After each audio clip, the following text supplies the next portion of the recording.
ગામમાં દશામાં વ્રત શ્રાવણ માસમાં અમાસે લેવાય છે. વ્રત કરનારને પ્રાતઃકાળે ઉઠી પવિત્ર થઈ દશામાની વાર્તા સાંભળવી અને બની શકે તો 10 દિવસ સુધી નકોરડા ઉપવાસ કરવા. પહેલે દિવસે માટીની સાંકળી બનાવવી, પછી તેનું પૂજન કરવું. 10મે દિવસે તે સાંકળીના જળમાં પધરાવવી. 5 વર્ષ પૂરા થયે વ્રતનું ઉજવણું કરવું. ઉજવણામાં 1 રૂપાની સાંકળી દાનમાં આપવી. આ વ્રતથી ખરાબ દશા પલટાય છે અને સુખ મળે છે. શ્રાવણ મહિનામાં અમાસના દિવસે ગામની સ્ત્રીઓ દશામાં વ્રત લીધું હતું. વ્રતવાળી બહેનો નદીએ નહાવા જવા લાગી. નદીને કાંઠે રાજાનો મહેલ હતો. રાણીએ આટલી બધી સ્ત્રીઓને નહાતી જોઈ દાસીને પૂછ્યું, પેલી સ્ત્રીઓ કેવું વ્રત કરે છે? દાસીએ નદીએ જઈને પૂછ્યું, તમે કેવું વ્રત કરો છો? એક સ્ત્રીએ કહ્યું, અમે દશામાનું વ્રત કરીએ છીએ. બીજી સ્ત્રીએ કહ્યું, 10 સૂતરના તાંતણા લેવા, તેને 10 ગાંઠો વાળવી અને દોરાને કંકુ દેવું. તે દોરો હાથે અને કળશે બાંધી દેવાનો. કળશે દોરો બાંધી દશામાના નામનો દીવો કરી સ્તુતિ કરવાની. દાસી મહેલમાં આવી અને રાણીને વાત કરી. રાત્રે રાજા આવ્યા એટલે રાણીએ કહ્યું, હું દશામાનું વ્રત કરું? રાજા કહે, તારે શા દુઃખે વ્રત કરવાનું પડે? રાણી કહે, નિર્ધનને ધન મળે, પુત્ર પરિવાર વધે અને જીવનમાં શાંતિ મળે. રાજા કહે, મારે ધનની ખામી નથી, ઘોડા, હાથી, રાજપાટ બધું છે. રાજાના અભિમાન ભર્યા વચનોથી રાણી રીસાઈ ગઈ અને ખાધા વગર શયનખંડમાં જઈ સૂઈ ગઈ. રાજા ઉપર દશામાં કોપાયમાન થયા. રાત્રે રાજમાં ફરી વળ્યા. સવાર થયા રાજ્યમાં અંધાધૂંધી થવા માંડી.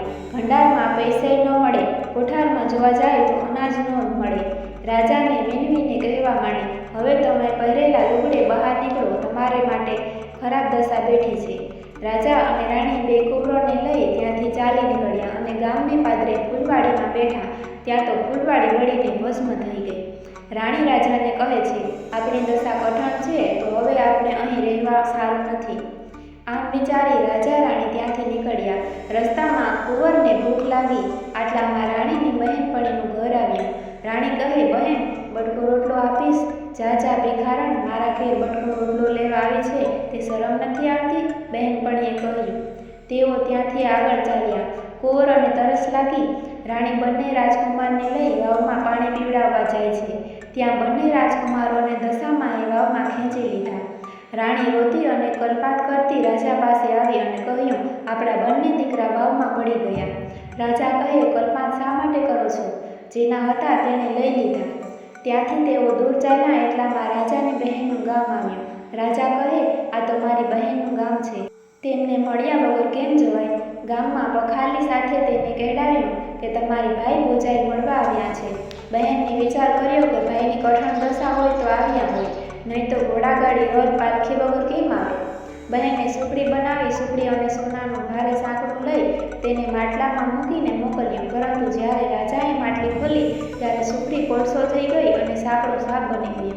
રાજાએ વિચાર્યું કે માં જાણે બહેન મને મારી નાખવા રાજી ન હોય, પણ આ દશામાના જ ખેલ છે. તેમણે માટલીને ભોંયમાં ભંડારી અને આગળ ચાલ્યા. આગળ નદી કાંઠે તરબૂચની વાડી હતી. રાણીએ ખેડૂતને કહ્યું, ભાઈ, અમને એક તરબૂચ ખાવા માટે આપશો? ખેડૂતે એક તરબૂચ આપ્યું, પણ સૂર્યનારાયણ અસ્ત થયા પછી ખાવું નહીં તે નિયમ હતું. તેથી તરબૂચ ખાટલામાં મૂકી તેઓ સૂઈ ગયા. ત્યાં કોઈ રાજાના સૈનિકો આવ્યા. પાસેના બીજા ગામના રાજાઓનો કુંવર રીસાઈને ક્યાંક નાસી ગયો હતો. તેથી રાજાએ ચારે બાજુ સૈનિકોને શોધ કરવા મોકલ્યા હતા. હવે ખાટલામાં જે તરબૂચ હતું તે એકાએક કુંવરનું માથું થઈ ગયું. સૈનિકો શોધતા ખાટલા સુધી આવ્યા અને તેમાં ગુમ થયેલા કુંવરનું મસ્તક જોયું. સૈનિકોએ રાજા રાણીને અપરાધી ગણી ખૂબ જ માર માર્યો અને તેમને દોરડાથી બાંધી બળજબરીથી રાજાના મહેલે લઈ ગયા. પછી કુંવરનું મસ્તક જોઈને રાજાએ બંનેને હત્યારા ગણી કેદખાનાની કોરડીમાં પૂરી દીધા. બંનેની એવી માઠી દશા હતી કે મહેલના વાસી હવે જેલના વાસી બની ગયા હતા. આમ ને આમ શ્રાવણ મહિનાનો અમાસનો પવિત્ર દિવસ આવતા રાણીના મનમાં થયું કે પોતાના પતિએ દશામાના વ્રતની અવગણના કરી હતી, તેથી માથા રૂઠ્યા છે, માટે હું આ વખતે દશામાનું વ્રત કરીશ. તેણે 10 દિવસ દશામાને ક્ષમા માંગી. કેદખાનાનો ઉપરી ભલો અને ધનિષ્ઠ હતો, તેથી તેણે રાણીને ઉજવણું કરવાની સગવડ કરી આપી. વ્રતના 10 દિવસ પૂરા થયા. રાણીએ 10 મુઠ્ઠી ઘઉં મૂંગવ્યા. તેણે માટીમાં નાખી માટીની સાંઠણી બનાવી. પછી તેણે રાજાને પોતાના હાથે જમાડ્યા. રાજાએ પણ જમતા પહેલાં દશામાને પ્રાર્થના કરી કે ભૂલ બદલ ક્ષમા આપજો. રાણીએ આખો દિવસ સાંભળીને પોતાની કોટડીમાં જાળવી રાખી અને સવારના 4 વાગતા નજીક આવેલી નદીએ સાંઠણી જળમાં પધરાવી આવી. બરાબર એ જ વખતે મહેલમાં સૂતેલા રાજાને સ્વપ્ન આવ્યું કે હે રાજા, તમને જેમને કેદખાનામાં પૂર્યા છે એ બીજા રાજ્યના રાજા રાણી છે અને તેમણે તારા કુંવરની હત્યા કરી નથી.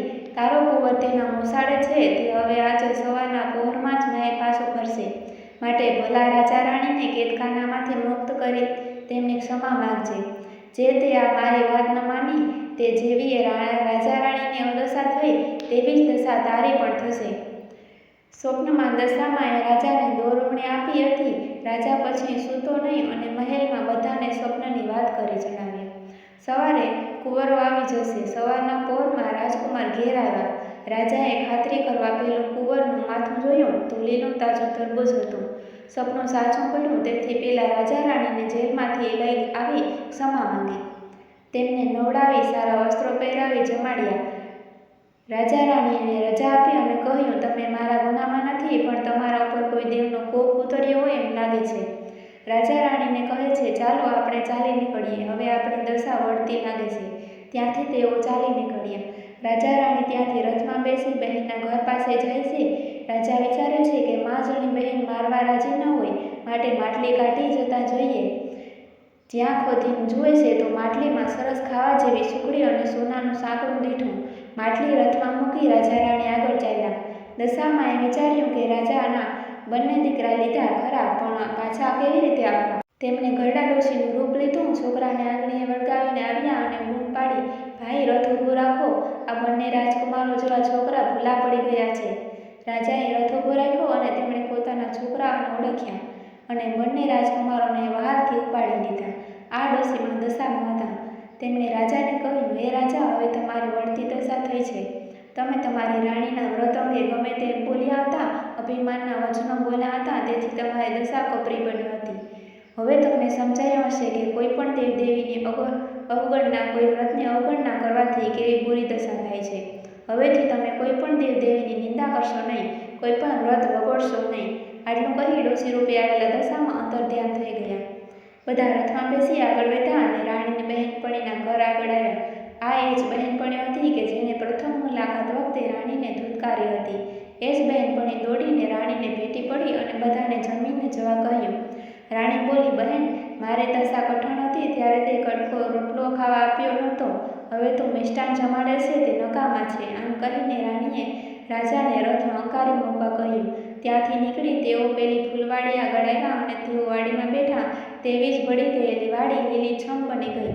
રાજાના આગમનની ગામમાં ખબર પડી એટલે રાજા રાણી અને બંને કુંવરો અનેક કષ્ટો વેઠીને સુખરૂપ પાછા ફર્યા છે. તેથી ગામના લોકો વાજતે ગાજતે સામા આવ્યા અને તેમનું સામૈયું કરી મહેલ લઈ ગયા. દશામાની પ્રસન્નતાથી રાજાનું ગયેલું સુખ સાંપડ્યું. રાણી દશામાનું વ્રત કરતી હતી. તેને 5 વર્ષ પૂરા થયા એટલે વ્રતનું ઉજવણું રૂઢી રીતે કર્યું. સાંઠણી જળમાં પધરાવી, બ્રાહ્મણોને દક્ષિણા આપી વ્રતની પૂર્ણાહુતિ કરી. હે દશામાં, જેવી રીતે રાજા રાણીની દશા વાળી તેવી રીતે તમારું વ્રત કરનારને અને આ વાર્તા વાંચનાર સાંભળનારની દશા વાળજો. રૂડી સંતતિ અને સંપત્તિ આપજો.